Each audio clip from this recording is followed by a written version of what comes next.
नमस्कार दोस्तों, मैं हूं आपकी दोस्त, आपकी मार्गदर्शक और उत्तराखंड ओपन यूनिवर्सिटी के इस विशेष नीतिगत और अकादमिक शो की होस्ट वेदांशी नागर और आप ट्यून्ड हैं हम सबके अपने पसंदीदा कम्युनिटी रेडियो 91.2 मेगाहर्ट्ज पर ज्ञान विज्ञान और उत्तराखंड का अपना स्वर। मेरे प्यारे दोस्तों, राष्ट्रीय कौशल योग्यता ढांचे NSQF की इस विशेष श्रृंखला में हम लगातार उन ऐतिहासिक सुधारों का विश्लेषण कर रहे हैं जो हमारे युवाओं के करियर को नई दिशा दे रहे हैं। अपने पिछले विशेष सत्र में हमने इस पूरे इकोसिस्टम को नियंत्रित करने वाली देश की सर्वोच्च नियामक संस्था NCVET और NSQC के धरातलीय कार्यान्वयन ढांचे इम्प्लीमेंटेशन फ्रेमवर्क को भी गहराई से समझा था। कार्यान्वयन की इस मजबूत प्रशासनिक नींव को समझने के बाद अब जो सबसे बड़ा, व्यापक और दूरदर्शी सवाल हमारे सामने आता है वह ये है कि क्या हमारे उत्तराखंड के युवाओं के इस हुनर और उनके डिजिटल क्रेडिट्स को देश की सीमाओं के बाहर वैश्विक स्तर पर वही सम्मान और प्रामाणिकता मिलेगी? क्या हमारा युवा यदि विश्व के किसी दूसरे देश में अपना करियर बनाना चाहे तो उसे नए सिरे से वहाँ की डिग्रियां और योग्यताएं साबित करनी होंगी? इसी चुनौती का स्थायी और मजबूत नीतिगत समाधान करने के लिए भारत सरकार के इस आधिकारिक राजपत्र में इंटरनेशनल इक्विवेलेंस यानी अंतर्राष्ट्रीय समकक्षता का प्रावधान किया गया है। आज के इस विशेष अंक में तो चलिए सबसे पहले हम इस अंतर्राष्ट्रीय समकक्षता के पहले कानूनी और प्रशासनिक पहलू को इसकी पूरी गहराई के साथ समझते हैं। हमारे बहुत से भाई बहन और प्रतिभावान युवा हमेशा ये सपना देखते हैं कि वे विदेशों में जाकर उच्च शिक्षा पाएं या वहाँ की बड़ी और बहुराष्ट्रीय कंपनियों में शानदार नौकरियां करें। लेकिन अड़चन यही थी कि हमारे देश के कई डिप्लोमा या सरल स्किल सर्टिफिकेट्स को विदेशी सरकारें या विदेशी कंपनियां मान्यता ही नहीं देती थी। उनका ये मानना होता था कि हमारा स्थानीय ट्रेनिंग स्टैंडर्ड उनके देश के मानकों से मेल ही नहीं खाता। हमें यहाँ पर एक बहुत ही महत्वपूर्ण व्यवहारिक सच्चाई को समझना होगा। दुनिया भर में योग्यता के मानक यानी क्वालिफिकेशन स्टैंडर्ड्स बहुत अलग अलग हैं। ऐसा इसलिए है क्योंकि अलग अलग देश, वहाँ के उद्योग और स्थानीय संस्थान अपने अपने अनुभवों और आर्थिक प्राथमिकताओं के आधार पर अलग अलग बेंचमार्क या पैमाने तय करते हैं। जहाँ कुछ देश केवल थ्योरी और डिग्री पर ध्यान देते हैं, वहीं कुछ देश विशुद्ध व्यवहारिक कौशल प्रैक्टिकल स्किल्स को तरजीह देते हैं। इसके अलावा क्षेत्रीय और सांस्कृतिक भिन्नताएं भी इस बात को बहुत गहराई से प्रभावित करती हैं कि किसी व्यक्ति की योग्यता का आकलन या असेसमेंट कैसे किया जाए। इसी विसंगति को दूर करने के लिए अंतर्राष्ट्रीय स्तर पर कुछ बहुत ही प्रतिष्ठित संस्थाएं और नियामक ढांचे काम करते हैं।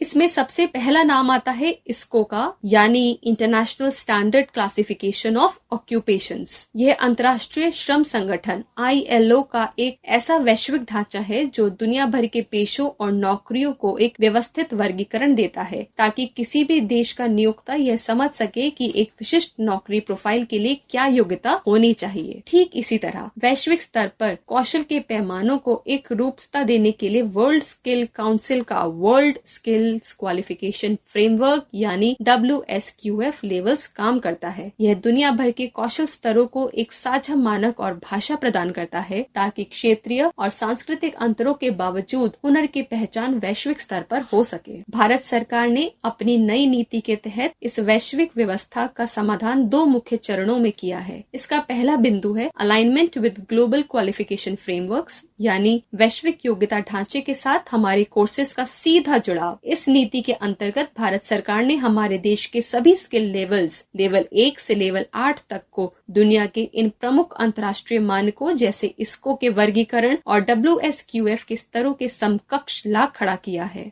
इसका दूसरा और सबसे व्यवहारिक बिंदु है बाइलेटरल एग्रीमेंट्स यानी द्विपक्षीय समझौते। द्विपक्षीय समझौतों का मतलब यह है 2 देशों के बीच कानूनी और प्रशासनिक स्तर पर होने वाली एक डायरेक्ट डील। इसके तहत भारत सरकार का कौशल मंत्रालय और NCVET सीधे दुनिया के अन्य देशों जैसे कि ऑस्ट्रेलिया, फ्रांस, जर्मनी या खाड़ी देशों के समकक्ष मंत्रालयों के साथ टेबल पर बैठते हैं। दोनों देश एक दूसरे के ट्रेनिंग सेंटर्स, लैब इंफ्रास्ट्रक्चर और एग्जाम एग्जाम पैटर्न का बारीकी से अध्ययन करते हैं। जब दोनों देश एक दूसरे की गुणवत्ता से पूरी तरह संतुष्ट हो जाते हैं, तब एक म्यूचुअल रिकॉग्निशन एग्रीमेंट MRA यानी आपसी मान्यता समझौते पर हस्ताक्षर किए जाते हैं। इसका सीधा प्रशासनिक मतलब यह हुआ कि इन द्विपक्षीय समझौतों के तहत यदि आपने भारत में अपनी यूनिवर्सिटी या किसी भी मान्यता प्राप्त पंजीकृत केंद्र से NSQF स्तर का कोई भी पाठ्यक्रम उत्तीर्ण किया है, तो उसकी वैल्यू उन सहयोगी देशों में भी वैसी ही होगी जैसी भारत में है। उदाहरण के लिए, यदि भारत और ऑस्ट्रेलिया के बीच कोई द्विपक्षीय समझौता हुआ है, तो ऑस्ट्रेलिया की सरकार या वहाँ की कंपनियां वे आपके सर्टिफिकेट को सीधे स्वीकार कर लेंगी। तो इन द्विपक्षीय समझौतों के माध्यम से आपके हुनर को अब एक आधिकारिक और वैधानिक ग्लोबल पासपोर्ट मिल चुका है, जो अंतर्राष्ट्रीय स्तर पर आपकी योग्यता को बिना किसी कानूनी बाधा के प्रमाणित करता है। अब आइए बात करते हैं इसके अगले 2 बेहद महत्वपूर्ण पहलुओं की, जो अक्सर नीतिगत चर्चाओं में पीछे छूट जाते हैं,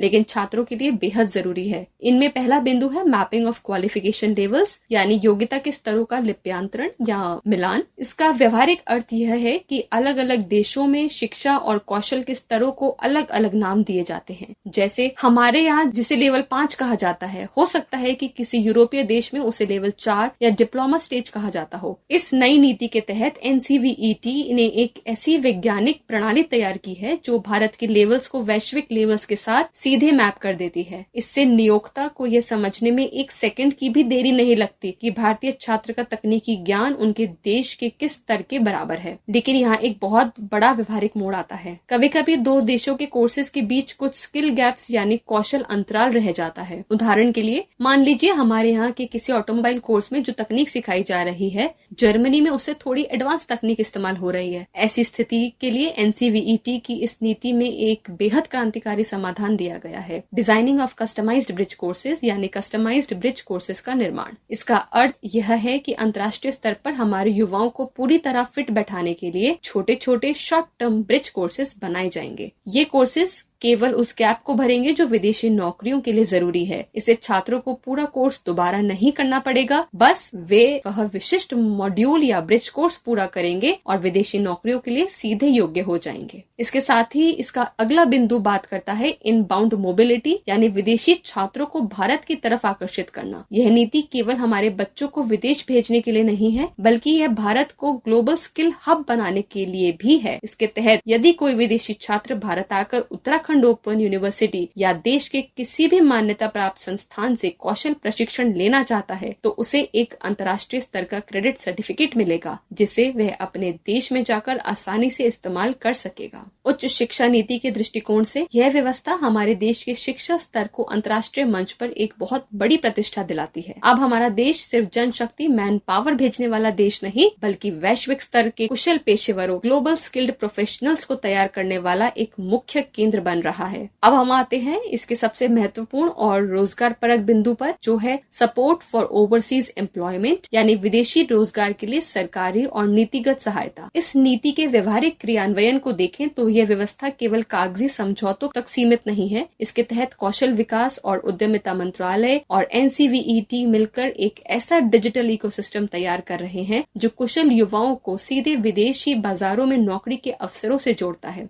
इसके तकनीकी पक्ष को मजबूत करने के लिए अंतर्राष्ट्रीय रिक्रूटमेंट एजेंसियों को स्किल इंडिया डिजिटल पोर्टल के साथ सीधे इंटीग्रेट किया जा रहा है। इसका सबसे बड़ा फायदा हमारे उत्तराखंड के पर्वतीय और सुदूर क्षेत्रों के प्रतिभावान युवाओं को मिलेगा, क्योंकि वे बिना किसी बिचौलिए के सीधे अंतर्राष्ट्रीय स्तर पर उपलब्ध अवसरों और विदेशी कंपनियों के रोजगार प्रस्तावों तक अपनी पहुंच बना सकेंगे। परंतु यहाँ ये व्यवस्था एक बहुत ही व्यवहारिक शर्त भी रखती है, जो है strict skilling certification and assessment, यानी कड़े सर्टिफिकेशन और मूल्यांकन नियम। अंतर्राष्ट्रीय बाजार और विदेशी कंपनियां हमारे युवाओं के हुनर पर भरोसा तभी बनाए रखेंगी जब हमारे देश में परीक्षा और सर्टिफिकेट देने का तरीका बिल्कुल पारदर्शी और वैश्विक स्तर का होगा। इसलिए जैसा कि हमने पिछले सत्र में भी चर्चा की थी, सरकार ने अब असेसमेंट यानी परीक्षा के नियम नियमों को अत्यधिक कड़ा और पारदर्शी बना दिया है। अब किसी भी स्किल कोर्स को पास करने के लिए सिर्फ थ्योरी रटना या क्लासरूम में उपस्थित रहना काफी नहीं होगा। आपका बाकायदा कड़ा व्यवहारिक परीक्षण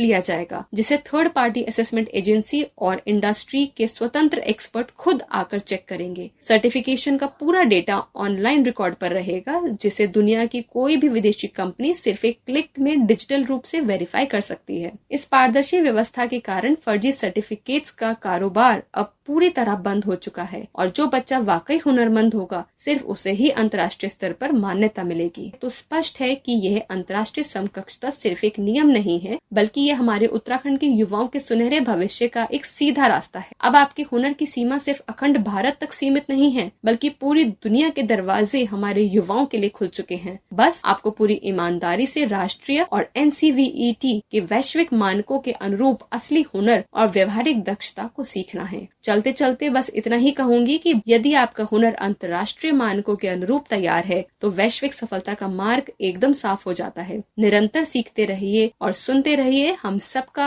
अपना पसंदीदा radio station Uttarakhand open university community radio 91.2 megahertz. अपने स्वास्थ्य और अपनी शिक्षा का पूरा ध्यान रखिए। नमस्कार, जय हिंद,